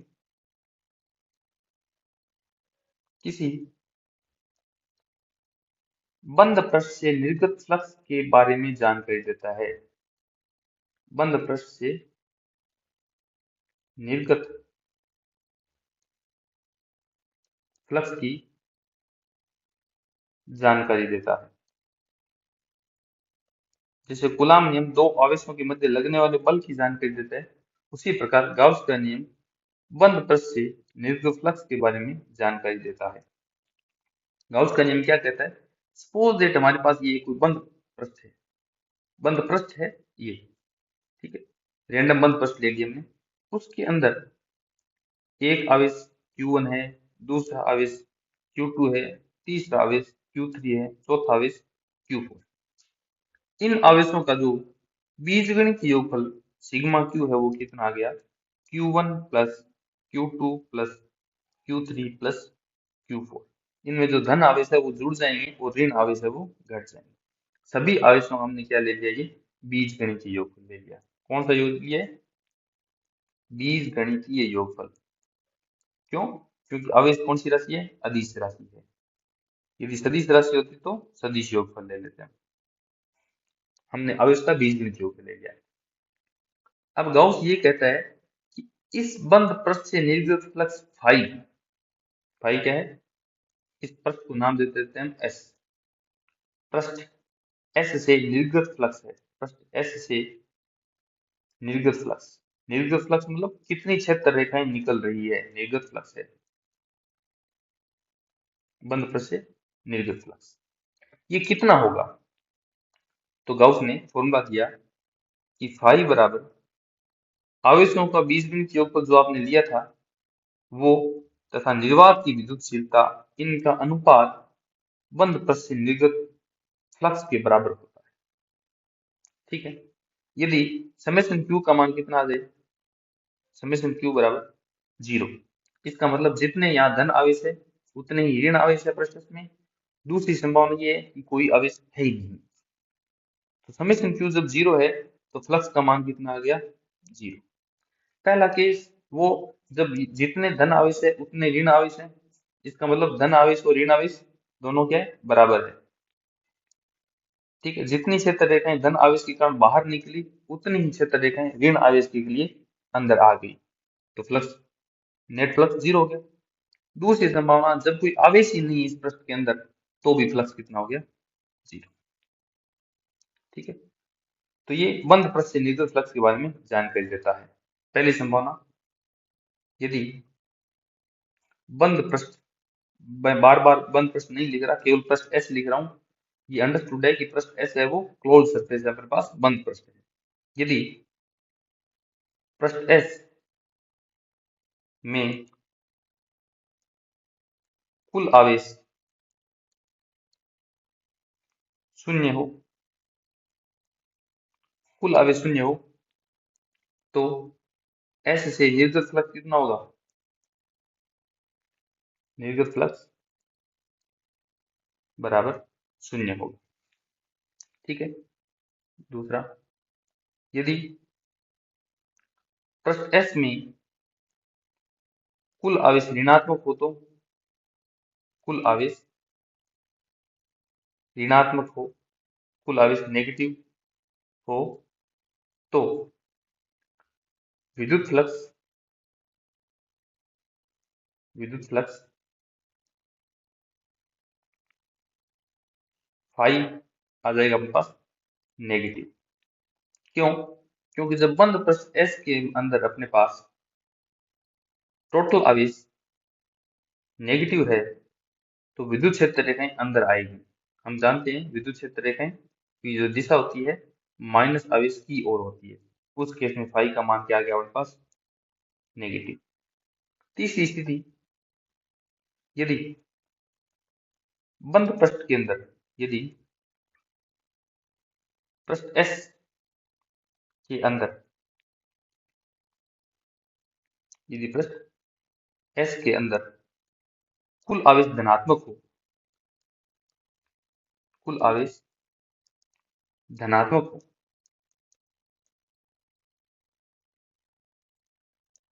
तो फाई का मान कितना आएगा? फाई बराबर पॉजिटिव। इसका मतलब बंद पृष्ठ से फ्लक्स निकल रहा है। इसका उदाहरण कैसे लेंगे? यदि टोटल फ्लक्स, टोटल चार्ज अंदर प्लस क्यू है तो विद्युत क्षेत्र रेखाएं बाहर निकलेगी इससे, तो फ्लक्स है वो कितना आ गया? पॉजिटिव आ गया। ठीक है, क्योंकि हमारा फ्लक्स का जो फॉर्मूला है फाई बराबर समेशन क्यू बटा एप्सिलॉन जीरो है। इसका मतलब जो फ्लक्स एस है वो किस, फ्लक्स फाई किस पर निर्भर कर रहा है? फाई समेशन क्यू पर निर्भर करता है। और समेशन क्यू क्या है? बंद पृष्ठ में निहित कुल आवेश। समेशन क्यू क्या है? बंद पृष्ठ में निहित कुल आवेश। इसका मतलब फ्लक्स का मान उस पृष्ठ में निहित कुल आवेश पर निर्भर करता है। फाई का मान पृष्ठ की आकृति पर निर्भर नहीं करता। ये बहुत ज्यादा इंपॉर्टेंट पॉइंट है, बहुत ज्यादा इंपॉर्टेंट। पृष्ठ की आकृति पर निर्भर नहीं करता, बहुत ज्यादा इंपॉर्टेंट पॉइंट है ये। बंद पृष्ठ से निर्गत फ्लक्स है वो पृष्ठ की आकृति पर निर्भर नहीं करता। किस पर निर्भर करता है? बंद पृष्ठ में निहित कुल आवेश, बंद पृष्ठ में निहित कुल आवेश तथा उस माध्यम की विद्युतशीलता। यदि निर्वात है तो निर्वात की विद्युतशीलता, और जो माध्यम है तो उस माध्यम की विद्युतशीलता ले लेंगे। अब एग्जाम्पल ये है कि आवेश, एक आवेश हमारे पास क्यू है, उसको पहले हमने बंद पृष्ठ एस में रखा था, तो इससे निकलने वाला फ्लक्स कितना है? फाई। अब इस आवेश क्यू को हमने एक घन में रख दिया, इस क्यू आवेश को हमने क्या कर दिया? एक घन में रख दिया। अब इस पृष्ठ से घन से निकलने वाला कुल फ्लक्स कितना होगा? तो भी कितना होगा? फाई ही होगा। क्यों? क्योंकि बंद पृष्ठ में निर्गत आवेश, निहित आवेश यहाँ पर कितना था? Plus Q. और यहाँ पर भी बंद पृष्ठ में निहित आवेश कितना है? Plus Q. यहाँ फाई का मान कितना था? समेशन क्यू बटा एप्सिलॉन जीरो। और समेशन क्यू का मान केवल क्यू बटा एप्सिलॉन जीरो है हमारे पास। और यहाँ भी फाई का मान कितना है? क्यू बटा एप्सिलॉन जीरो। यहाँ भी बंद आवेश क्यू था, यहाँ भी बंद आवेश क्यू है। चाहे पृष्ठ की आकृति कैसी भी हो, और प्रश्न ऐसा भी आ सकता है कि आर त्रिज्या के गोले में क्यू आवेश रखा हुआ था, तो निहित जो फ्लक्स कितना था? निर्गत फ्लक्स फाई था। अब गोले की त्रिज्या को हमने क्या कर दिया? आर से 2r कर दिया, गोले की त्रिज्या को बढ़ा दिया, तो फ्लक्स कितना होगा? फ्लक्स बराबर, आवेश तो क्यू ही है, यहाँ भी क्यू बटा एप्सिलॉन जीरो था और यहाँ भी क्यू बटा एप्सिलॉन जीरो था। चाहे आप इसकी त्रिज्या बढ़ाओ, चाहे इसकी शेप चेंज करो, कोई फर्क नहीं पड़ता। गाउस का नियम है वो निर्गत फ्लक्स के बारे में जानकारी देता है, और फ्लक्स का मान बंद पृष्ठ में निहित कुल आवेश पर निर्भर करता है। इस बात को आप गांठ बांध लें, निर्गत फ्लक्स बंद पृष्ठ में निहित कुल आवेश पर निर्भर करता है। ठीक है, तो ये हमारे पास गाउस का नियम था। अब हम आपके लैब असिस्टेंट में गाउस के नियम पर जो एग्जाम्पल पूछे गए हैं उन पर चर्चा करते हैं। एग्जाम्पल ये जो सोल्व कर रहे हैं ये पूछा है आपके लैब असिस्टेंट 2022 में। एग्जाम्पल क्या है? गाउस का नियम, गाउस का नियम 101% आएगा गाउस के नियम से 1%। गाउस का नियम हो सकता है सीधे ज्यामिति से याद है, ज्यामिति को बदल दिया जाए तो न्यूटन फ्लक्स में क्या फर्क पड़ेगा? कोई फर्क नहीं पड़ेगा।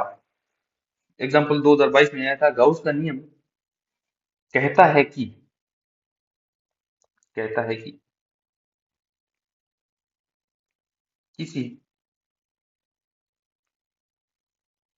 बंद पृष्ठ से, बंद पृष्ठ एस से, पृष्ठ का नाम दीजिए एस, बंद पृष्ठ एस से गुजरने वाला, बंद पृष्ठ एस से गुजरने वाला विद्युत फ्लक्स, विद्युत फ्लक्स बराबर होता है, बराबर होता है। तो ऑप्शन दिया हुआ है आपके पास, क्यू बटा एप्सिलॉन जीरो, दूसरा ऑप्शन है क्यू स्क्वायर बटा एप्सिलॉन जीरो, तीसरा ऑप्शन है एप्सिलॉन जीरो बटा क्यू, और चौथा है एप्सिलॉन जीरो बटा क्यू स्क्वायर। तो गॉस का नियम क्या है? बंद प्रश्न निर्गत फ्लक्स की फ्लक्स के बारे में जानकारी देता है, और निर्गत फ्लक्स क्यू बटा एप्सिलॉन जीरो होता है। डायरेक्ट गॉस का नियम ही पूछ लिया ये तो। दूसरा एग्जाम्पल पूछा है, ये पूछा है लेब असिस्टेंट 2018 में। एग्जाम्पल क्या है? एक आवेश क्यू, एक आवेश क्यू एक घन में परिबद्ध है, एक घन में परिबद्ध है। उसके एक फ्लक्स से, उसके एक फलक से गुजरने वाला, एक फलक से गुजरने वाला वैद्युत फ्लक्स, गुजरने वाला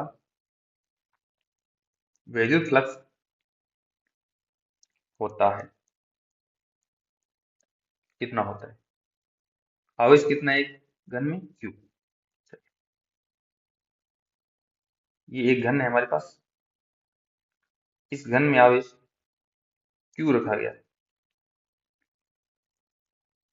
इस घन में आवेश कितना रखा गया? क्यू।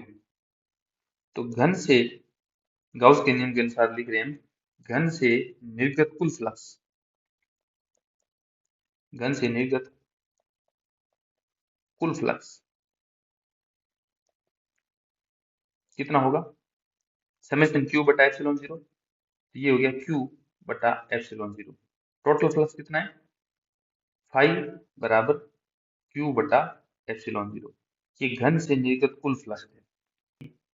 घन में फलक, सॉरी, 9, क्योंकि घन में कुल फलक कितने होते हैं? 6 फलक। कुल फलक कितने होते हैं? 6 फलक। तो घन से निर्गत कुल फ्लक्स कितना है? क्यू बटा एप्सिलॉन जीरो। इसका मतलब 6 फलकों से निर्गत फ्लक्स, 6 फलकों से निर्गत फ्लक्स, ये कितना है? क्यू बटा एप्सिलॉन जीरो, क्यू बटा एप्सिलॉन जीरो। और 6 फलकों में सभी फलक से बराबर ही निकलेगा, क्योंकि घन के अंदर रखा है। तो एक फलक से कितना है? तो एक फलक से निर्गत फ्लक्स, इसका छठा भाग होगा, क्योंकि 6 से जब क्यू बटा एप्सिलॉन जीरो निकल रहा है फ्लक्स, तो एक फ्लक्स से कितना निकलेगा फ्लक्स? ये हो जाएगा क्यू बटा 6 एप्सिलॉन जीरो। तो आंसर हमारे पास हो गया क्यू बटा 6 एप्सिलॉन जीरो। नेक्स्ट एग्जांपल है, वो पूछा गया है second grade teacher exam 2016। Example ये है कि एक आवेश क्यू, एक आवेश क्यू आर त्रिज्या की, आर त्रिज्या की गोलीय गाउस की सतह से, गोलीय गाउसियन सतह से परिबद्ध है, मतलब कन्फाइंड है, उसके अंदर बधा हुआ है, परिबद्ध है। यदि गोलीय सतह को, यदि गोलीय सतह को, गोलीय सतह की त्रिज्या को, की त्रिज्या को दुगना कर दिया जाए, गोलीय सतह की त्रिज्या को दुगना कर दिया जाए, गोलीय सतह की त्रिज्या को दुगना कर दिया जाए, तो सतह से पारित फ्लक्स कितना होगा? तो सतह से पारित फ्लक्स कितना होगा, ये प्रश्न पूछा गया। ये अभी हमने जिक्र किया है।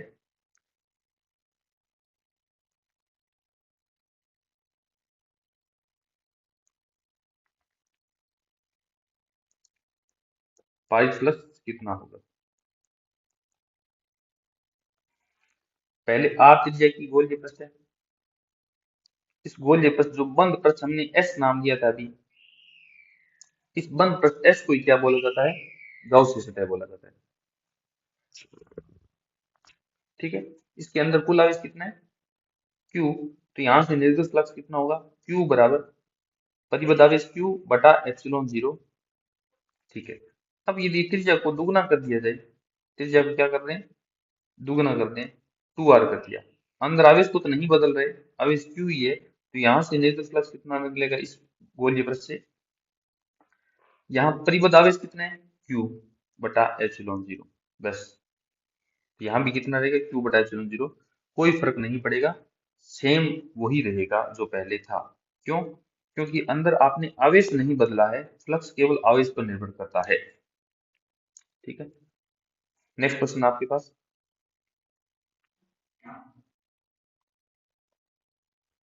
ये है जो आपके senior teacher Sanskrit education department में पूछा हुआ है, और एग्जाम ये है 2024 का। एग्जाम में प्रश्न क्या था कि एल भुजा के एक घन के मध्य बिंदु पर, एल भुजा की एक घन के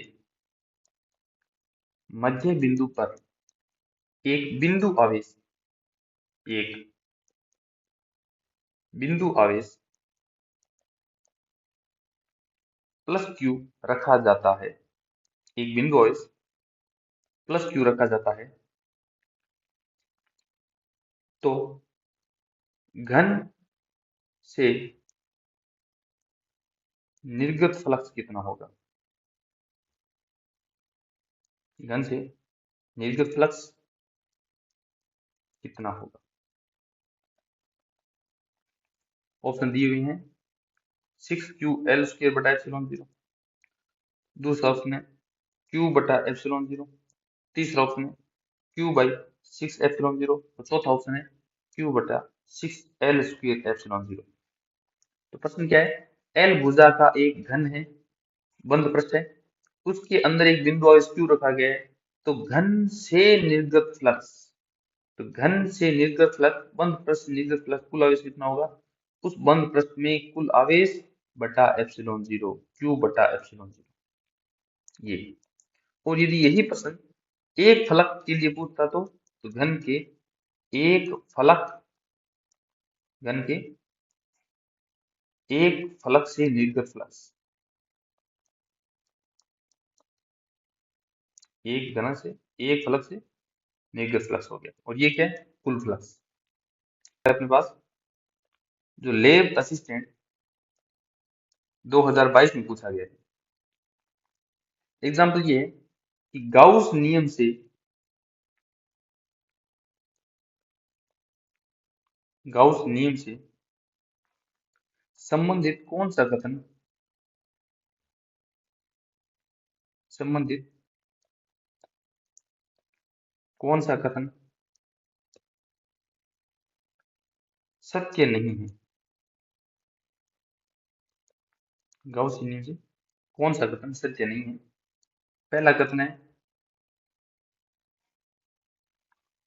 कि कुल परिबद्ध आवेश पर निर्भर करता है। कुल परिबद्ध आवेश पर निर्भर करता है। दूसरा ऑप्शन है परिबद्ध आवेश की मात्रा एवं प्रकृति पर निर्भर करता है। परिबद्ध आवेश की मात्रा व प्रकृति पर निर्भर करता है। ठीक है। और जो थर्ड स्टेटमेंट है इसका ये माध्यम पर निर्भर करता है। माध्यम पर निर्भर करता है। एंड लास्ट वन इज गतिशीलता। गतिशीलता या स्थिर अवस्था। गतिशीलता या स्थिर अवस्था पर निर्भर करता है। ये चार स्टेटमेंट ये और पूछा है कि कौन सा कथन सत्य नहीं है। सत्य नहीं है। पहले गाउस का नियम लिख देते हैं। फाई बराबर क्यू बटा एप्सिलॉन जीरो। बंद प्रश्न में निहित कुल आवेश और एप्सिलॉन जीरो। कुल परिबद्ध आवेश पर निर्भर करता है। बिल्कुल। फाई समानुपाती समेशन क्यू। जितना परिबद्ध आवेश ज्यादा होगा फ्लक्स उतना ही ज्यादा होगा। दूसरा, परिबद्ध आवेश की मात्रा व प्रकृति पर निर्भर करता है। हाँ, यदि आवेश नेगेटिव है तो फ्लक्स का मान क्या आएगा? फाई बराबर नेगेटिव। इसका मतलब उस पृष्ठ के अंदर जा रही है क्षेत्र रेखाएं। और यदि आवेश पॉजिटिव है तो फ्लक्स के बाहर आ रही है क्षेत्र रेखाएं। फ्लक्स आ जाता है पॉजिटिव। तो उसकी प्रकृति पर निर्भर कर रहा है फ्लक्स का मान, तथा परिमाण पर भी निर्भर कर रहा है। यदि आवेश को दुगुना कर दें तो फ्लक्स भी दुगुना हो जाएगा। आवेश को आधा कर दें तो फ्लक्स आधा हो जाएगा। ठीक है, ये भी कथन सही है। माध्यम पर निर्भर करता है। बिल्कुल, ये हमने माध्यम की विद्युतशील निर्वात की विद्युतशीलता लिए। जहां भी एप्सिलॉन जीरो आपको दिख जाए वहां पर माध्यम का प्रभाव पड़ता है। एंड लास्ट वन इज गतिशीलता या फिर स्थिर अवस्था पर निर्भर करता है। यहाँ हमने कहीं गतिशीलता और स्थिर अवस्था नहीं ली है, इस पर निर्भर नहीं करता। कि option D is correct answer, क्योंकि ये स्टेटमेंट अपने पास गलत स्टेटमेंट है। चलो, जो नेक्स्ट एग्जांपल पूछा गया आपको वो ये है। ये लेब असिस्टेंट 2016 का है। लेब असिस्टेंट 2016 के एग्जाम में पूछा गया। प्रश्न ये है, लिख देता हूं मैं प्रश्न। चलो पहले प्रश्न ये है कि एक पृष्ठ में प्रवेश करने वाला विद्युत फ्लक्स फाई का मान 2 गुणा 10 की power 3 newton to metre square पर कूलम है, और उसी पृष्ठ से बाहर आने वाला फ्लक्स 8 गुणा 10 की power 3 newton to metre square पर कूलम है। तो पृष्ठ के अंदर आवेश का मान क्या है? चलो, ये कोई पृष्ठ है, इसके अंदर जाने वाला फ्लक्स का मान कितना है? फाई बराबर 2 गुणा 10 की power 3 newton into metre square पर कूलम। ये अंदर जाने वाला फ्लक्स है। इसका मतलब इस फ्लक्स के लिए अंदर आवेश कौन सा है? ऋणात्मक है। तभी विद्युत क्षेत्र रेखाएं अंदर जाती है। जब विद्युत क्षेत्र रेखाएं अंदर जाती है तो वो फ्लक्स हम क्या लेंगे? नेगेटिव। ठीक है। और कुछ आवेश यहाँ पर धनात्मक है, जिसके कारण विद्युत क्षेत्र रेखाएं बाहर आ रही है। इसके लिए फ्लक्स, बाहर आने वाला फ्लक्स दे रखा है इसको फाई वन ले लेते हैं। इसको फाई टू का मान दे दिया, प्लस का 8 गुणा 10 की power 3 newton into metre square पर कूलम। इस प्रश्न में ये पूछा गया है कि अंदर कुल आवेश कितना है। इसका मतलब टोटल आवेश Q1 माइनस Q1 और plus Q2 minus Q1 plus Q2, ये पूछा गया है कुल आवेश कितना है। यदि ये पूछ ले कि नेगेटिव आवेश कितना है और पॉजिटिव आवेश कितना है, तो नेगेटिव आवेश निकालने के लिए हम क्या लेंगे? फाई वन का काम लेंगे। और पॉजिटिव आवेश निकालने के लिए क्या लेंगे? फाई टू का काम लेंगे। ठीक है, तो फाई वन कितना है? माइनस 2 गुणा 10 की पावर 3 बराबर क्यू बटा एप्सिलॉन जीरो। हमने यही फॉर्मूला लगाया, फाई बराबर क्यू बटा एप्सिलॉन जीरो। तो नेगेटिव आवेश हमारे पास कितने हैं? Q1 है, तो ये ले लिया। Q1 का मान कितना आएगा, माइनस का 2 × 10⁻³ और ε0 को मान रख देंगे यहाँ पर।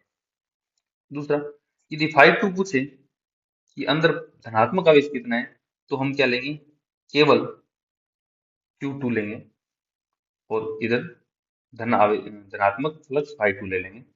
तो हम ये लेंगे कि φ2 बराबर Q2 बटा ε0। तो φ2 का मान कितना है, 8 × 10⁻³ बराबर Q2 का मान हमें निकालना है बटा ε0। तो यहाँ से Q2 आ जाएगा 8 × 10⁻³ आगे गुना। परंतु यहाँ पर आवेशों को अलग अलग नहीं पूछा गया है, आवेशों को कॉमन ही पूछा गया है कि अंदर कुल आवेश कितना है। तो हम देख लेते हैं कि हमारे पास परिणामी फ्लक्स कितना है। परिणामी फ्लक्स कितना है, फाइ नेट बराबर φ1 प्लस φ2, दोनों का बीजगणित योग ले लिया हमने। ये कितना आ जाएगा, 8 × 10⁻³ माइनस 2 × 10⁻³।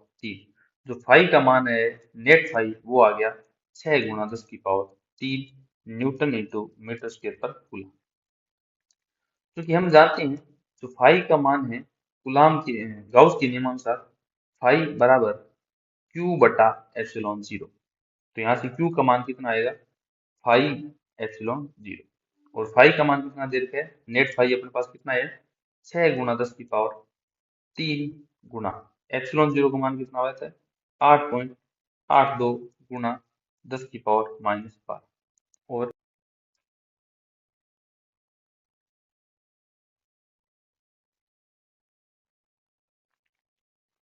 ठीक है, तो इसको ये लिख सकते हैं कि 0.052 गुना 10⁻⁻6 कूलम। और इसको हम ये लिखते हैं 0.052 माइक्रो कूलम। तो ऑप्शन अपने पास ये करेक्ट हो गया, 0.053 माइक्रो कूलम। इस प्रकार का प्रश्न लेब असिस्टेंट 2016 में आपको पूछा गया। गाउस नियम के अनुप्रयोग। गाउस नियम के अनुप्रयोग, ये 3-4 अनुप्रयोग है, उनके डेरिवेशन करेंगे तो काफी लेंथी जाएगा, उनके डायरेक्ट फॉर्मूला लिखवा देता हूँ। इसका जो पहला अनुप्रयोग है वो है चालक गोला। चालक गोला या फिर गोलीय कोष। चालक गोला, गोलीय कोष, या फिर इसको ये भी कह सकते हैं खोखला गोला। खोखला गोला।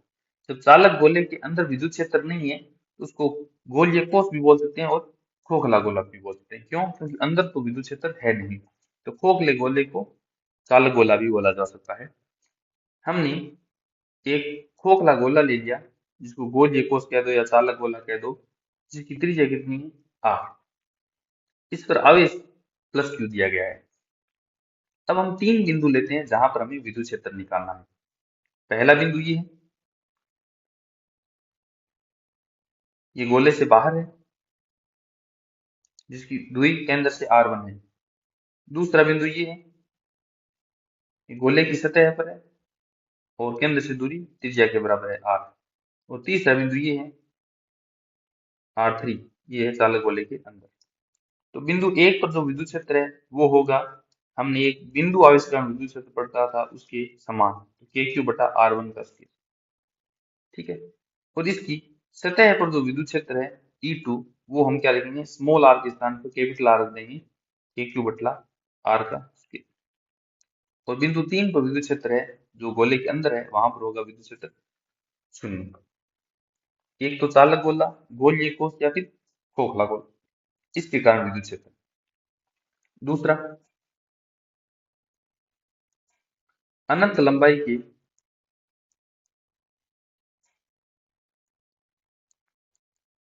अनंत लंबाई के रेखीय आवेश वितरण, रेखीय आवेश वितरण के कारण विद्युत क्षेत्र, के कारण विद्युत क्षेत्र, ये दूसरा अनुप्रयोग है। ठीक है, हमारे पास ये अनंत लंबाई का रेखीय आवेश वितरण है जिसका आवेश घनत्व कितना है, लेमडा। लेमडा क्या है? आवेश घनत्व। आवेश घनत्व मतलब आवेश एकांक लंबाई पर, तो लेमडा का मात्रक आ जाएगा कूलाम प्रति मीटर। नाउ इससे हमें आर दूरी पर यदि विद्युत क्षेत्र निकालना है तो इसका मान होता है E बराबर 2k लेमडा बटा आर। E बराबर 2k लेमडा बटा आर। ये बहुत ज्यादा इंपॉर्टेंट रिलेशन है अपने पास, क्योंकि यहाँ पर जो विद्युत क्षेत्र है वो E समानुपाती 1/r है। ध्यान रखने योग्य बात है कि विद्युत क्षेत्र E समानुपाती 1/r है, और ये रिलेशन आपको कहीं नहीं मिलेगा कि विद्युत क्षेत्र दूरी के व्युत्क्रम है। आपको E समानुपाती 1/r² ही मिलेगा, क्योंकि यहाँ पर जो रिलेशन E समानुपाती 1/r मिल रहा है ये अपने आप में अलग है, इसलिए इंपॉर्टेंट बन जाता है ये। तो E बराबर 2k लेमडा बटा, जहाँ k का फॉर्मूला कितना है 1/4πε0। आप इसको फॉर्मूले को ही याद रखना, क्योंकि हमें पता है कि k का मान 1/4πε0 होता है। तो E बराबर 2 लेमडा बटा 4πε0r, इसलिए E का फॉर्मूला बन जाता है E बराबर लेमडा बटा 2πε0r। इसका मतलब यदि हम विद्युत क्षेत्र और आवेश घनत्व में, देखिए आवेश घनत्व में ग्राफ बनाए दिए इस प्रकार से सीधी रेखा मिलता है, क्योंकि यहाँ से E समानुपाती लेमडा है, ठीक है। और विद्युत क्षेत्र और दूरी में ग्राफ बनाए तो इस प्रकार से ग्राफ मिलता है। क्यों? क्योंकि यहाँ पर E समानुपाती 1/r है। ये दो अनुप्रयोग है। तीसरा अनुप्रयोग, तीसरा अनुप्रयोग क्या है? कुचालक या फिर एक समान आवेशित, कुचालक या फिर एक समान आवेशित, एक समान आवेशित अनंत क्षेत्रफल की आवेशित परत, आवेशित परत के कारण विद्युत क्षेत्र।